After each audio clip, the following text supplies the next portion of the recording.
did a lot of things wrong, but we did a lot of things better. And against to win championships, we're going to have to do a lot of things better, executing wise, moving runners, getting runners in. And, we didn't do that early, but, the 7-run inning, Alfrena's struggling a little bit. It was good to get him out there. And, like you said, coming back and getting 5 more was the key to that whole game, really. Kind of lost in all the runs with Herring's start. Through 5 innings, he was pretty solid. What did you think of his start today? It was good. It was good for him, and once again, it's baby steps. That's what he's taking right now. He's getting better every time, and sooner or later he's going to make that big jump. I don't know what his pitch count was, but I'm sure we were keeping an eye on that, and he did a good job though. He worked ahead and he threw strikes. I don't know how many walks he had, but that's something we're focusing on a lot. 3 walks in 5 innings, so. He's taking baby steps and getting better every time.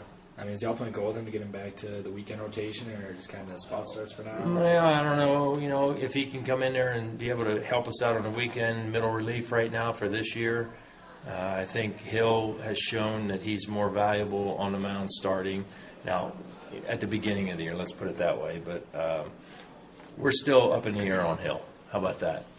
But I think bouncing back, his arm wasn't bouncing back like we'd like in the role we were trying in the bullpen. So we bring Johnson and DiBernardis out. That solidifies the finishing games, and Neil keep getting better midweek and help us out like Walter in long relief.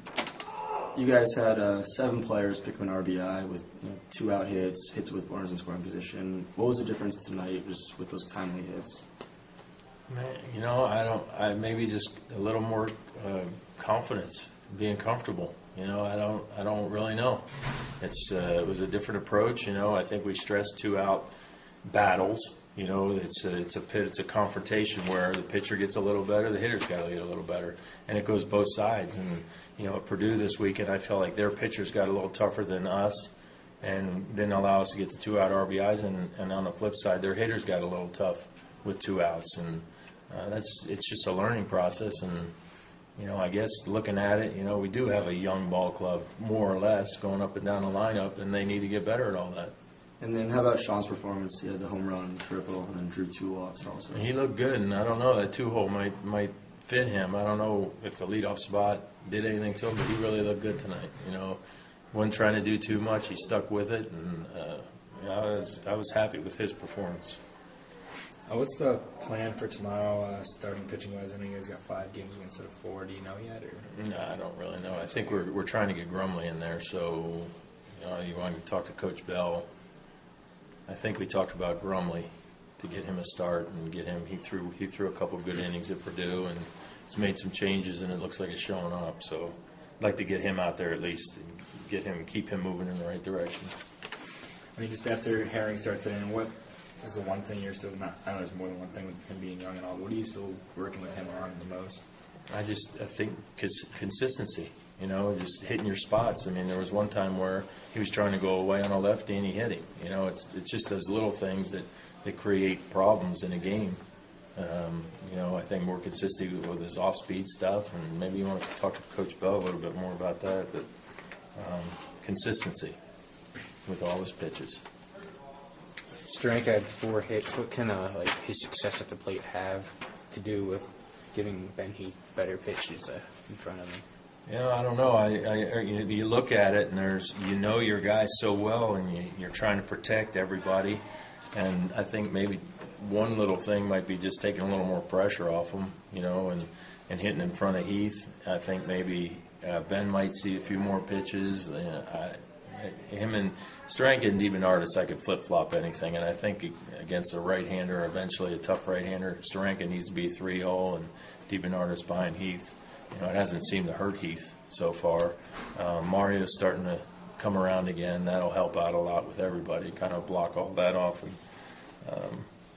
it's just a flow to the lineup. You just try and find that flow, and tonight it seemed to work.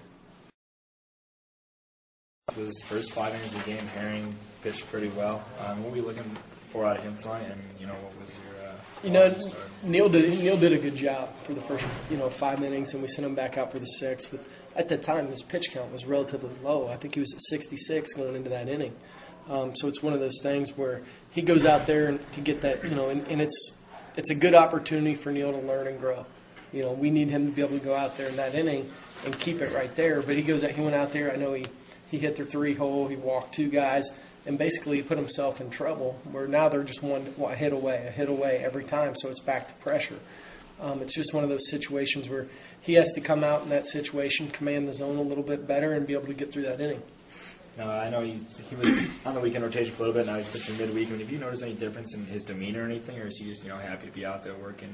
He's happy to be out there, and that's something we talked about. Obviously Neil's a guy that we see as the future, and for him to do that, we threw him in some tough spots early, and the goal is to get him back out there on a weekend.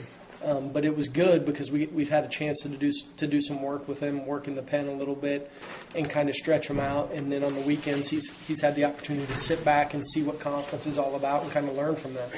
Now, he had 3 walks, but 2 of them were actually in the 6th. He had 1 through the first 5 innings. Have you noticed some improvements in his control and locating his pitches? Without a doubt. And that was why he was so successful those first 5 innings until he got into the 6th, was because he was able to command the zone. He worked ahead a lot. And then if you notice when he got in trouble, it was because he fell behind. And then guys, hitters at this level, most of them are pretty good. They know what's coming. They're going to have a chance to square it up.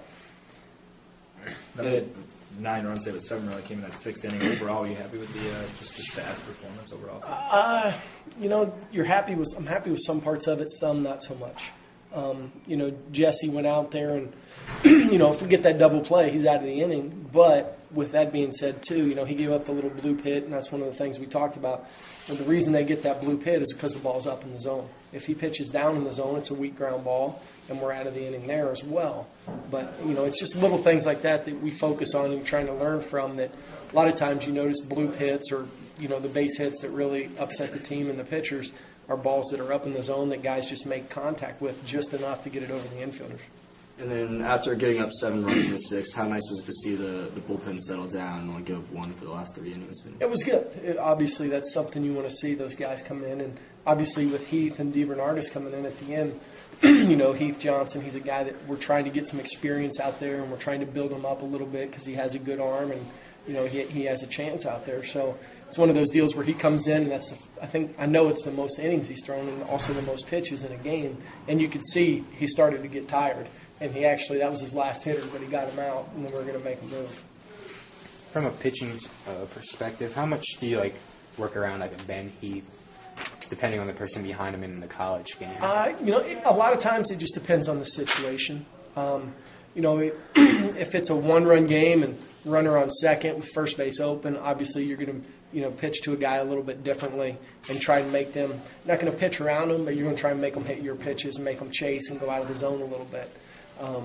If it's a 4-run game and nobody on base, you're going to attack them and you're going to go right at them. It just kind of depends more on the situation than just a hitter.